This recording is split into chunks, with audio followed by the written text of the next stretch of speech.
Chief Inspector Xylax's antennae twitched in dismay as he stared at the empty section of the Galactic Safety Administration's annual conference.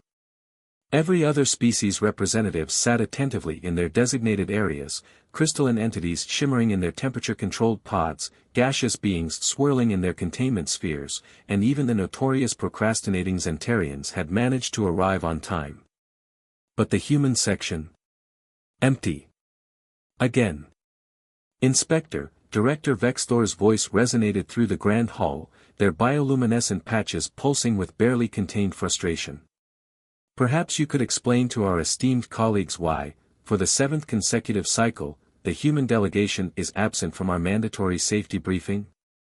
Xylax's exoskeleton clicked nervously as thousands of eyes, optical sensors, and various sensory organs focused on him. He pulled up his official datapad, the holographic display flickering to life with the controversial document that had caused endless debate in the GSA's upper echelons. According to Regulation Amendment 7249H, colloquially known as the Human Exemption Clause, humans are the only species in the Galactic Federation permitted to skip all safety briefings, demonstrations, and protocol training, provided they sign a waiver acknowledging that any resulting chaos is, and I quote, their own responsibility. A wave of murmurs rippled through the assembly. A quantum collective representative manifested a question mark formation. Clarification requested. How did such an irregular exemption come to be? Our records indicate no other species has ever received such dispensation in the Federation's 50,000-year history. Xylax's antennae drooped slightly. It's complicated.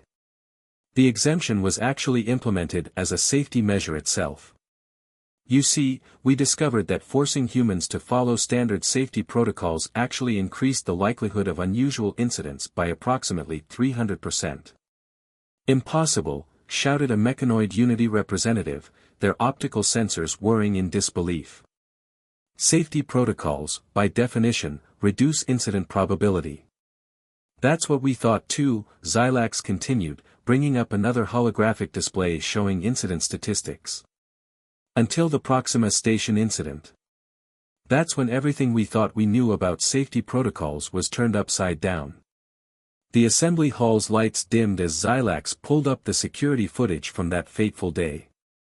3 Earth years ago, Proxima Station experienced a cascade failure in their quantum core. Standard procedures dictated immediate evacuation and remote containment measures. The human chief engineer, Lieutenant Commander Riya Patel, had other ideas. The footage showed a human female in standard maintenance coveralls studying a holographic display of the station's systems. According to all safety protocols, the situation was beyond salvageable. The quantum core was approaching critical failure, and the evacuation order had been given. Instead of evacuating, Riya could be seen in the footage grabbing a toolbox and what appeared to be a children's toy. The assembly watched in horror as she bypassed 3 layers of safety lockouts using nothing but a sonic screwdriver and what she later described in her report as good old-fashioned elbow grease. What you're about to witness, Xylax narrated, his voice trembling slightly, defies every known law of quantum mechanics and safety regulations. The footage showed Riya entering the core chamber, protected only by a standard maintenance suit, completely insufficient for the radiation levels present. She proceeded to stabilize the quantum core using a combination of the children's toy, apparently called a Rubik's Cube, 3 rubber bands, and a substance she called chewing gum. The most disturbing part, Xylax continued, wasn't that her solution worked. It's that our subsequent analysis showed her method was 43% more efficient than standard protocols, used 92% fewer resources, and had a success probability of approximately 0.0001%, yet somehow worked perfectly. Director Vexthor's bioluminescence had shifted to a deep purple of resignation. And this was just the beginning. After the Proxima incident, we documented thousands of similar cases. Humans consistently solved critical failures using methods that should have been impossible, implementing solutions that violated basic physics, and somehow achieving better results than our most advanced safety systems. The footage changed to show multiple incidents, a human sealing a hull breach with something called duct tape, another preventing an antimatter containment failure using paper clips and a rubber duck, and perhaps most inexplicably, a human stopping a cascading AI malfunction by showing the rogue system something called cat videos. The final straw, Xilax explained, came during the Great Safety Exercise of 2184. We had assembled the finest safety experts from across the galaxy to demonstrate proper emergency protocols. The simulation system malfunctioned, creating an actual emergency. While our experts were still consulting their safety manuals, a human maintenance worker named James Chen. Before Xilax could finish, the assembly hall's emergency lights flashed red. A computerized voice announced, "Warning, critical failure detected in artificial gravity systems. Standard evacuation protocols initiated." As the assembled representatives began following emergency procedures, a human figure burst through the doors, tool belt jangling. "Hey folks," called out technical specialist Raj Kumar, grinning as he spotted the failing gravity control panel. "Anyone got a paperclip and a cup of coffee?" Xilax watched in resignation as history prepared to repeat itself. Sometimes, he reflected, the safest protocol was no protocol at all, at least when it came to humans. Calculated chaos. The Galactic Safety Administration's Statistical Analysis Department was experiencing what humans would call a collective meltdown. Senior analyst Naex, a being composed entirely of living mathematics, was literally tying themselves into knots trying to make sense of the latest human incident reports.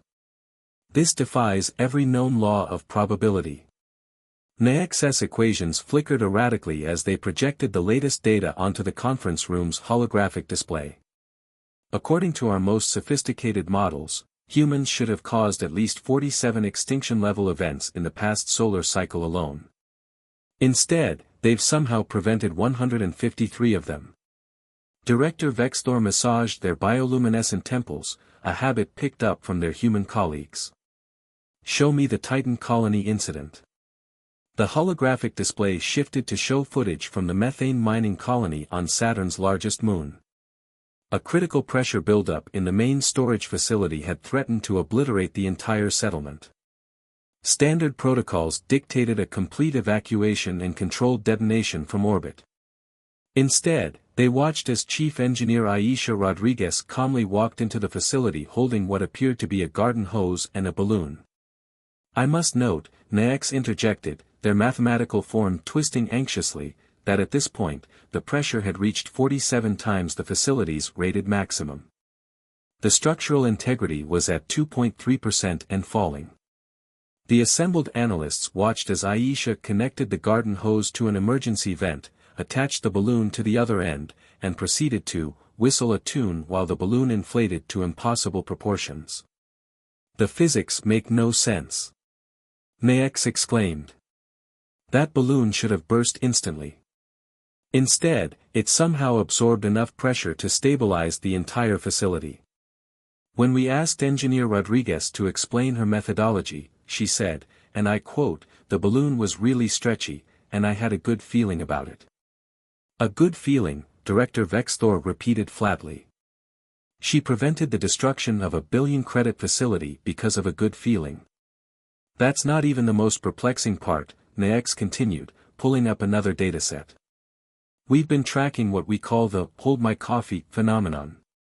When humans announce they're about to do something incredibly dangerous by first handing their beverage to a colleague, their success rate increases by an inexplicable 73.4%. The display shifted to show multiple instances of humans passing beverages to colleagues before performing seemingly impossible feats of engineering in crisis management. A maintenance technician preventing a fusion core meltdown with a slinky and some tin foil. A pilot navigating an asteroid field backwards while playing something called air guitar. A junior engineer stopping a runaway AI with a knock-knock joke. "We tried to replicate the phenomenon with other species," Naex admitted. "The results were unfortunate. 27 Xantarians attempted to hold beverages for each other before performing routine maintenance tasks. Somehow, they all ended up stuck in the same temporal loop, which we're still trying to untangle." Director Vexthor's bioluminescence shifted to a deep shade of resignation.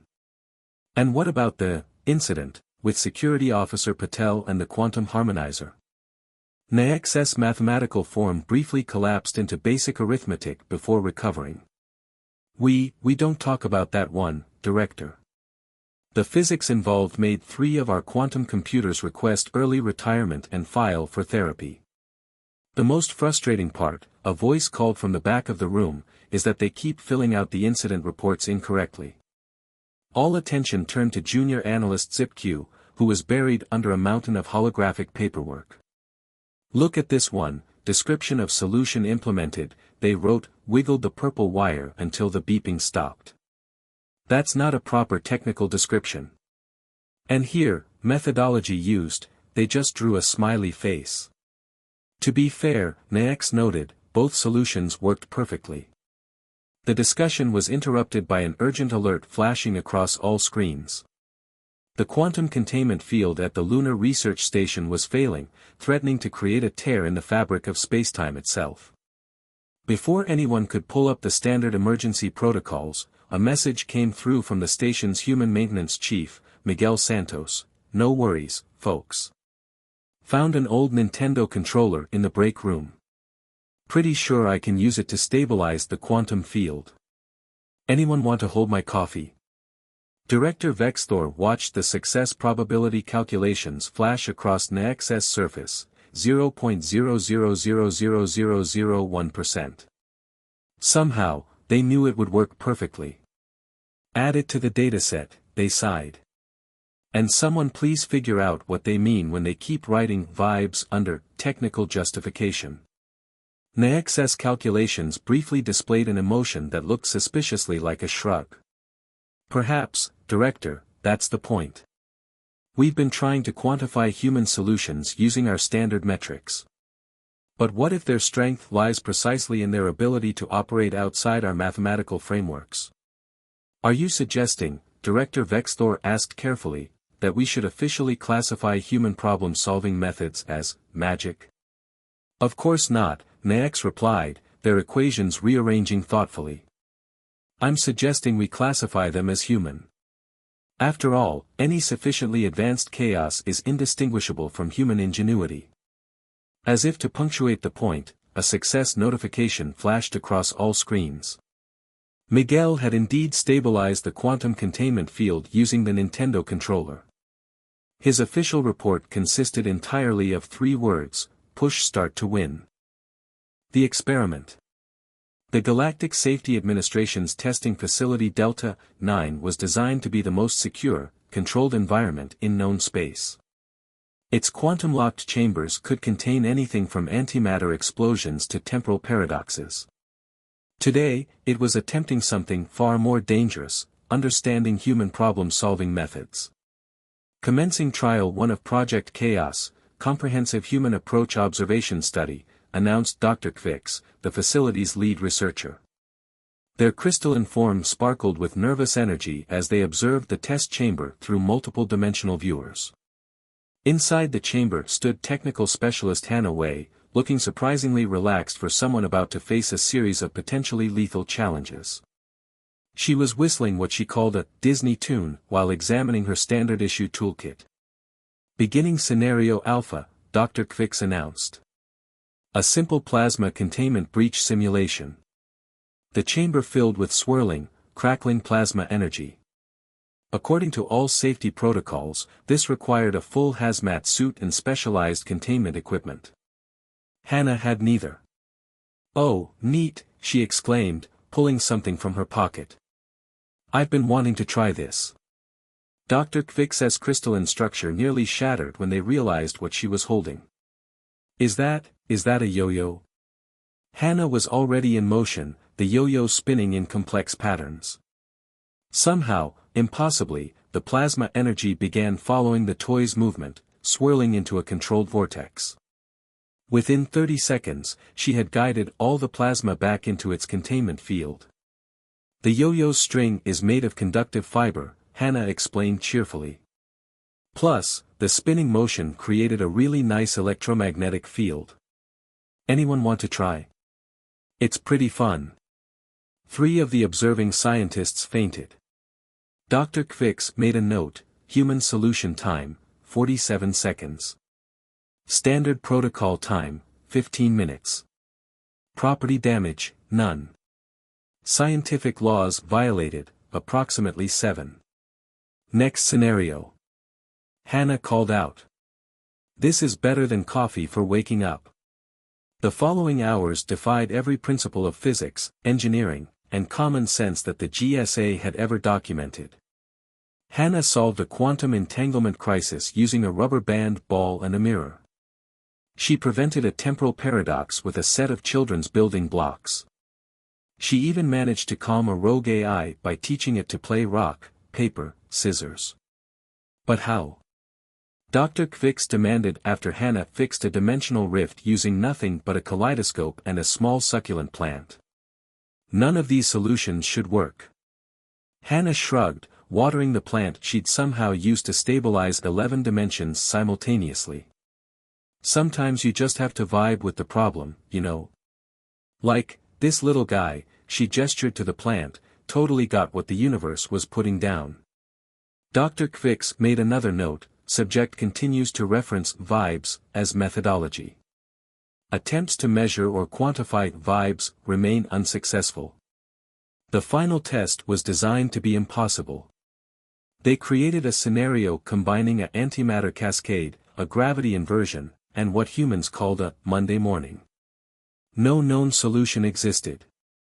Hannah took one look at the situation, pulled out a paperclip and what appeared to be a small package of fruit-flavored candies, and said the words that had come to strike fear into the hearts of safety inspectors across the galaxy.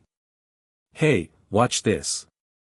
17 minutes later, not only had she solved the impossible scenario, but she'd somehow improved the facility's energy efficiency by 40% in the process. Her official explanation: the candies were for morale. The paperclip did the rest. In the observation room, Dr. Kvix was having what humans would call an existential crisis. We have to face facts, they announced to the assembled researchers. Human problem-solving methods don't just bend the rules of physics, they treat them more like friendly suggestions. Should we be concerned? Asked a junior researcher, watching Hannah juggle 3 antimatter containment spheres while explaining her solution to a fascinated maintenance bot. On the contrary, Dr. Kvix replied, their crystalline form settling into a pattern that indicated deep realization. I believe we should be grateful. The universe, it seems, has a sense of humor. And humans are somehow in on the joke. They watched as Hannah taught the maintenance bot to do a fist bump, a human ritual that, according to their notes, increased solution success rates by an inexplicable 23%. Perhaps, Dr. Kvix mused, that's what we've been missing all along. We've been so focused on controlling chaos that we forgot to dance with it. Humans don't just solve problems, they improvise with reality itself. And the safety protocols? Keep them, Dr. Kvix decided. For everyone else. But for humans, let them play their music, so to speak. The universe seems to enjoy their particular brand of chaos. As if to emphasize the point, Hannah had somehow turned the antimatter containment spheres into what she called a light show, and was teaching the maintenance bot something called the wave. Dr. Kvix made their final note in the project log. Conclusion: human problem-solving methods remain technically impossible. Success rate, 100%. Recommendation: don't ask how. It only makes it more confusing. Additional note: request budget for more paperclips. The integration. The Grand Chamber of the Galactic Safety Administration hadn't seen such a packed audience in centuries. Representatives from every spacefaring civilization crowded the vast amphitheater, their varied forms creating a tapestry of biological and technological diversity. Today's agenda: formally recognizing human chaos as an official safety methodology. High Administrator Xylophone, who had chosen this name after learning humans found their original designation unpronounceable, floated in their energy containment field at the center of the chamber. We are gathered here to discuss the proposed Amendment 42H, colloquially known as the "Just Let Them Do Their Thing" protocol. The chamber's holographic displays activated, showing footage from what had become known as the paperclip incidents. A montage of humans solving increasingly impossible problems with increasingly improbable solutions played out before the assembled delegates. As you can see, Professor Naex explained, their mathematical form now adorned with what appeared to be a small bow tie, another human influence. We have compiled extensive data on human problem-solving methodologies. Or, more accurately, we've compiled extensive data on our inability to compile data on human problem-solving methodologies. The footage shifted to show Lieutenant Prisha Kapoor preventing a supernova using nothing but a rubber duck, 3 paperclips, and what she described in her report as good vibes. Next came footage of engineer Marcus Johnson stabilizing a quantum singularity by playing something called smooth jazz to it. The numbers don't lie, Naex continued, mainly because they've given up trying. Human solutions have a success rate of approximately 99.9% in scenarios where all standard protocols have failed. The remaining 0.1% consists of cases where humans decided the original problem wasn't actually a problem, and convinced the universe to agree with them. A quantum collective representative manifested a question mark formation. Query: how can we integrate such chaos into our orderly systems? That's exactly the point, Dr. Kvix interjected, their crystalline form now decorated with several small succulent plants, a lasting influence from their experiments with Hannah Wei. We don't. We've been trying to understand human chaos using order. It's like trying to measure temperature with a dictionary. The chamber erupted in confused murmuring. A mechanoid unity representative's logic circuits began smoking slightly. Perhaps, High Administrator Xylophone suggested, a practical demonstration would help. I believe we have a human representative present. All eyes turned to technical specialist Jamie Rodriguez, who had been quietly building what appeared to be a castle out of spare parts in the corner of the chamber. Oh, right. Jamie looked up from their creation. You wanted me to explain human problem solving? Sure, it's pretty simple. First, you look at the problem. Then you look at what you've got on hand. Then you just. They waved their hands vaguely, vibe with it until it works. Could you be more specific? A junior administrator asked hopefully. Well, that kind of defeats the purpose, Jamie replied, still adding to their spare parts castle. If you get too specific, you might miss a perfectly good solution just because it sounds ridiculous.